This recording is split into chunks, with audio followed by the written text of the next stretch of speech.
Nous sommes le samedi 7 février et ce soir, eh bien évidemment, on vous raconte comment Donald Trump est sur tous les fronts, avec plus ou moins de succès d'ailleurs, mais il met la pression partout. Mesdames, messieurs, bonsoir.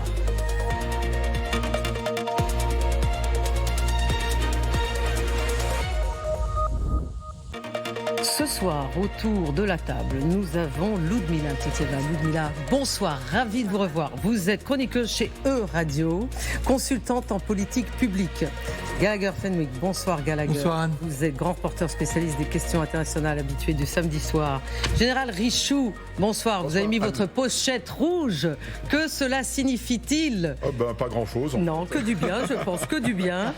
Vous êtes ancien commandant de la 7e brigade blindée. Merci d'être avec nous ce soir. Sylvie Berman, ancien ambassadeur, entre autres, de France en Russie et auteur de ce livre que je vous conseille, L'ours et le dragon, très beau titre, sous-titre chez Talendier, Russie, Chine, histoire d'une amitié sans limite, j'allais dire sans fin, sans limite, point d'interrogation, n'est-ce pas ?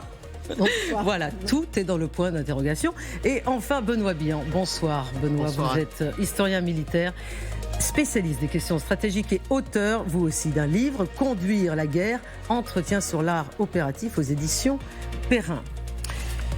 Ce soir, je vous le disais à l'instant, Donald Trump, bien sûr, met la pression sur tous les fronts et nous reparlons de l'Ukraine, justement, puisque sur l'Ukraine, on vous en dit quelques mots d'ailleurs avant de détailler les autres fronts plus tard. En Ukraine, Donald Trump, à propos de l'Ukraine, Donald Trump a parlé, a fait des commentaires sur les négociations qui sont en cours à Abu Dhabi. C'était cette semaine, donc non loin des autres négociations à propos du Moyen-Orient. On va y venir. Et voici ce que Donald Trump a dit. Évidemment, c'était dans son avion Air Force One cette nuit, comme d'habitude. Nous avons eu des discussions très fructueuses concernant la Russie et l'Ukraine. Il se pourrait que quelque chose se passe. Alors, je ne vous avais pas dit que ça serait court à ce point, Gallagher Fenwick, il se pourrait que quelque chose se passe. Franchement, là, c'est vraiment c'est du teasing, c'est un cliffhanger phénoménal. Que veut-il dire ? Parce que ensuite, dans quelques instants après notre publicité, nous allons évidemment revenir en détail sur ce quelque chose et sur les dates évoquées par Donald Trump, mais vous pouvez déjà en dire quelques mots. La première chose, c'est que pour la première fois, Russes et Ukrainiens pourraient se voir sur le sol américain à Miami. Oui, la semaine prochaine. Voilà. Ensuite, le président ukrainien Zelensky s'est d'ores et déjà exprimé en expliquant qu'eux avaient accepté l'invitation et il affirme qu'effectivement les États-Unis veulent la fin, en tous les cas la signature d'un accord avant cet été. D'ici l'été, c'est ça. Voilà. Simplement, Ludmila, je voudrais votre réaction sur ces deux points. Est-ce que c'est important, selon vous, qu'il y ait cette réunion, pour la première fois, effectivement, sur le sol américain ? Alors, je pense que ça marque quand même une nouvelle... une nouvelle étape, on pourrait dire, parce que c'est vrai, jusqu'aujourd'hui, si vous regardez même les délégations qui étaient envoyées à Abu Dhabi, côté ukrainien, c'est assez haut niveau. On a quand même le représentant de l'administration du président, on a aussi le représentant, par exemple, du ministère des Affaires étrangères, et côté russe, c'était toujours les militaires, très, très figés sur pas mal de points. Là, si ça sera sur le sol américain, on pourrait potentiellement envisager quand même la rencontre des chefs d'État. Là où c'est-à-dire, vous nous dites, Ludmila, qu'on va vers une rencontre potentiellement entre Donald Trump et Volodymyr Zelensky. Mais pas pour cette fois-ci, pour une fois d'après. Parce que là, on parle de la semaine prochaine. Hein. Ah non, mais pas pour la semaine prochaine, ça c'est vrai. Mais je pense que ceux qui sont en train de montrer, au moins, Trump, il essaie de montrer qu'il y a quand même du progrès dans ce type de négociation. Sauf qu'on voit sur le terrain, c'est-à-dire en Ukraine, qu'il n'y a pas du tout de progrès au niveau de ces négociations. C'est-à-dire que même le soi-disant arrêt de frappe contre les infrastructures énergétiques ukrainiennes qui était promis par les Russes, il n'était pas tenu. Alors, si on veut faire du théâtre et montrer qu'il y a quand même du progrès, ça serait de dire voilà, je vous invite chez moi à Miami et voilà, on va discuter. C'est très important pour Trump pour des raisons de politique interne, hein, pas pour des raisons de politique extérieure, malheureusement, parce que sur ce point-là, il n'a pas beaucoup changé. Alors, l'autre front sur lequel est Donald Trump, qui n'est pas des moindres, c'est celui du Moyen-Orient. Et au Moyen-Orient, vous savez que Donald Trump répète depuis un certain nombre de jours que l'armada arrive, qu'elle est là, etc., qu'elle va arriver, qu'elle est puissante, que c'est la plus grande des États-Unis, la plus puissante du monde d'ailleurs.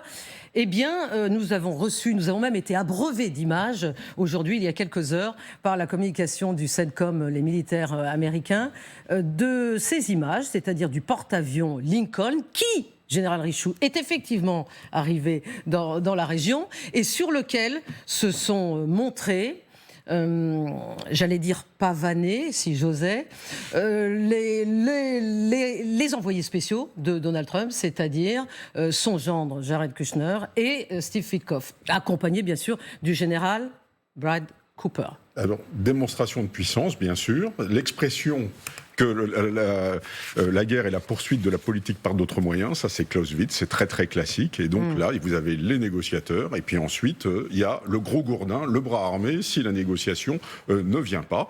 Donc les États-Unis démontrent bien qu'ils sont les maîtres. Là, ils sont pas restés longtemps, ils sont partis. Oui, bien sûr, mais vous avez quand même une flotte qui est à peu près 10% de la flotte américaine, puisque c'est un porte-avions sur 11. Hein, bon, donc 10%, c'est-à-dire... De 10% de l'ensemble de la flotte américaine. Donc c'est beaucoup ou pas beaucoup ? C'est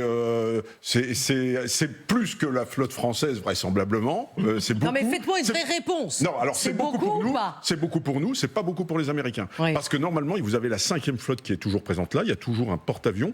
Et donc là, ce qu'il faut voir, c'est ce qu'ils ont en plus par rapport à ce qu'ils déploient normalement. Donc c'est pas absolument gigantesque par rapport à ce qu'ils déploient dans le golfe d'Oman habituellement. Bon, Benoît Bihan, il y a aussi, autre démonstration de force, sans doute allez-vous me dire, les B-52 qui sont arrivés aujourd'hui même au Qatar, donc sur la base d'Al Udeid au Qatar. Ça fait beaucoup quand même. Oui, alors là, les B-52 au Qatar, on est dans la pure démonstration de force, parce que si vous voulez frapper l'Iran, vous ne partirez pas du Qatar, parce que là, vous êtes à portée des missiles iraniens, et donc vous partirez plutôt de Diego Garcia ou directement des États-Unis. Les Trump et l'administration Trump manient très très bien la gesticulation politique, mais en termes ça pour vous c'est de la gesticulation? Oui, c'est de la gesticulation politique. Ça permet de rassurer les alliés, ça permet de faire des belles images qu'on commente à la télévision, mais en termes de... Donc vous pensez que c'est fait pour? Oui, c'est fait pour vous faire parler, donc nous tombons dans le piège, c'est cela? D'une certaine manière, oui. C'est pas fait pour frapper l'Iran, parce que si vous voulez frapper l'Iran, d'abord, vous n'allez pas communiquer comme ça, et puis surtout, vous allez baser vos bombardiers beaucoup plus loin, parce que vous n'allez pas les rendre vulnérables à une contre-frappe. Gallagher ? Moi, j'ai une lecture un petit peu différente. Je pense que c'est une expression de faiblesse à laquelle on est en train d'assister. Faiblesse américaine ? Oui. Pour reprendre l'expression de Bertrand Badi, on est typiquement face à l'impuissance de la puissance. C'est-à-dire qu'il y a une armada colossale. Belle expression de Bertrand Badi. Oui, exactement. C'est un livre de 2004, je crois. Et le résultat, c'est que les Américains, ils font quoi ? Ils se retrouvent à discuter face à des Iraniens qui leur disent non, nous on veut pas discuter à Istanbul, on veut discuter à Oman. Et les Américains acceptent. Et ensuite, les Américains disent on veut discuter sur le nucléaire, le balistique, les proxys. Les Iraniens disent non, on ne parlera pas du balistique, on ne parlera pas des proxys. Et sur le nucléaire, qu'est-ce que vous êtes prêts à lâcher pour que nous, on négocie ?